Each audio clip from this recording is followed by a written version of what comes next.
La plupart des problèmes des commerçants proviennent de leur incapacité à savoir ce qu'ils vendent vraiment. Quand on y repense, la plupart des commerçants pensent toutes qu'elles ont le même problème. Elles pensent qu'elles ont des problèmes de conversion, de trafic ou encore de tunnels de vente. Et pour y remédier, elles vont créer de nouvelles publicités, elles vont faire appel à des médias buyers, elles vont faire appel aussi à des agences sans que ça ne puisse forcément résoudre le problème. C'est juste rajouter du marketing encore au-dessus d'une couche, d'une structure qui ne fonctionne pas encore correctement. Pendant que tu t'épuises à rajouter du marketing, moi je te présentais le cas d'une épicerie qui était en faillite, qui a été rachetée et qui aujourd'hui fait plus de 1 million de dollars par semaine. En 2011, cette petite épicerie était en faillite. Personne n'en voulait. Personne ne voulait la racheter, jusqu'au moment où Tony et Joséphine ont fini par la reprendre. Mais ils n'ont pas simplement relancé la machine, ils ont décidé de changer le game et de changer les règles du jeu. La règle qu'ils ont imposée dans leur business, c'est si ça ne rentre pas dans ta cuisine, on ne le vend pas chez nous. Et là, ils font un choix vraiment audacieux. Ils suppriment près de 99% des produits de la gamme.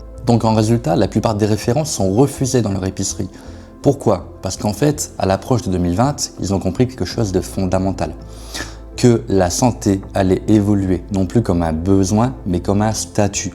Et ça va faire une énorme différence. Ils ont aligné les produits healthy, bio, naturels, avec une expérience de luxe, un prix de luxe, une offre de luxe et une image de luxe. J'ai envie de dire, c'est même plus de la cohérence, on est dans le paradoxe. Et tu vas voir que pourtant, c'est un gros coup de génie qui vend. Parce qu'ils ne vendent plus un produit, ils ne vendent plus des fonctionnalités, ils ne vendent plus des meilleures compositions, ils vendent un signal. Le signal qui dit que quand tu viens acheter chez eux, tu prends soin de toi, tu es discipliné, tu prends soin de ton corps, tu prends soin de ta santé physique, morale et mentale. J'ai les moyens, je suis dans un bon cercle, je suis dans une sphère plus haute. Et donc, naturellement, ça dégage chez tes clients quelque chose de beaucoup plus puissant. Aller chez RN1, qui est le nom de l'épicerie, ce n'est plus simplement faire ses courses, mais c'est avoir un statut, faire partie d'un cercle social. Donc, ils ont commencé à revoir leurs offres dans un premier temps, de façon à vraiment répondre à un besoin très précis sur le marché. Ils ont augmenté les résultats pour leurs clients, ainsi que la valeur perçue qu'ils pouvaient leur apporter. Et le résultat de ce tri sélectif, le résultat de cette offre, c'est quoi? C'est que leur marge peut exploser. Quand tu as une offre irrésistible, tu peux aussi exploser tes marges derrière, parce qu'elle est basée sur la valeur perçue,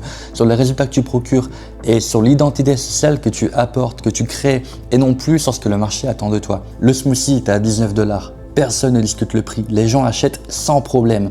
Un complément alimentaire, 79 $. Le pull à la marque, 180 $. Et personne ne discute le prix, je te le redis. Donc vraiment, ils vendent à des marges exceptionnelles et ça ne pose de problème à personne. Parce qu'on ne vend plus un produit, on vend un signal, le signal de ce que ça dit de toi.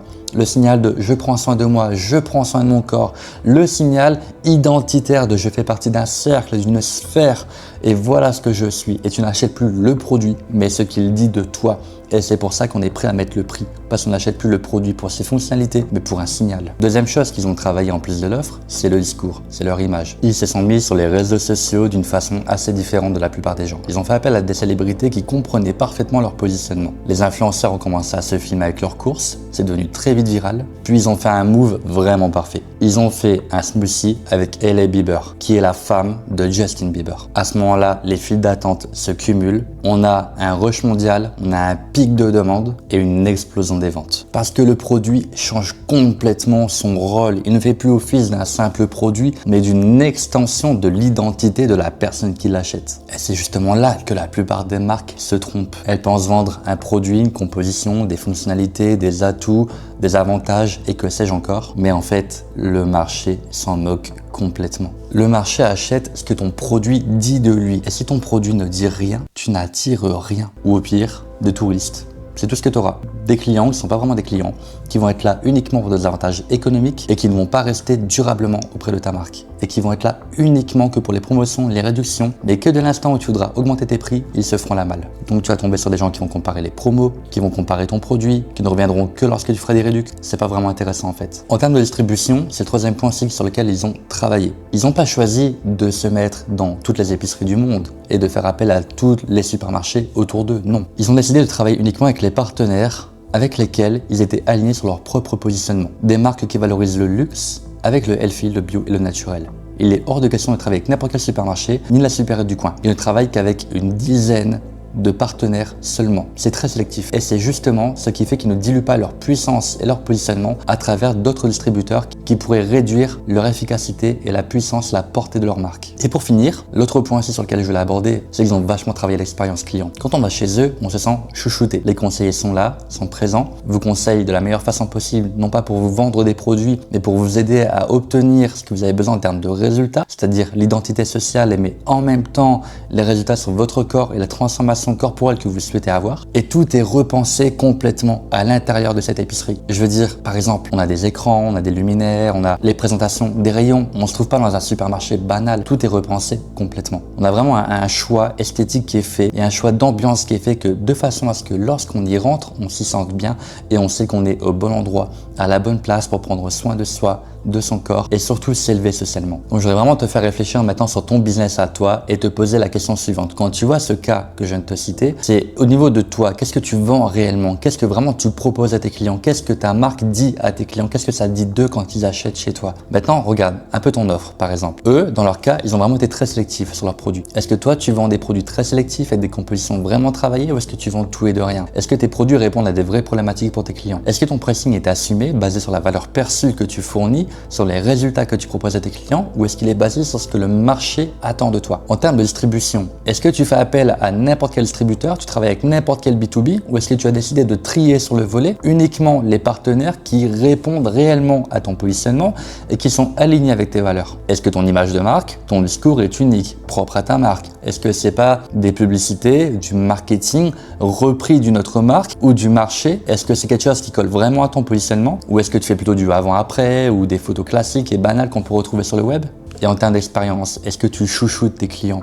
Est-ce que vraiment tu les mets en valeur? Est-ce que tu prends soin d'eux? Est-ce que vraiment tu valorises l'expérience au point que ce soit mémorable et quand ils viennent chez toi, ils aient envie de revenir chez toi, que ce soit physique ou digital bien sûr. Donc la plupart des marques, là où elles se concentrent uniquement sur le marketing, finissent finalement par s'y perdre parce qu'elles passent à côté du plus important, c'est-à-dire l'offre, le positionnement et tout ce qui va avec. C'est vraiment ça qu'on va acheter. C'est vraiment ce que ça dit de nous.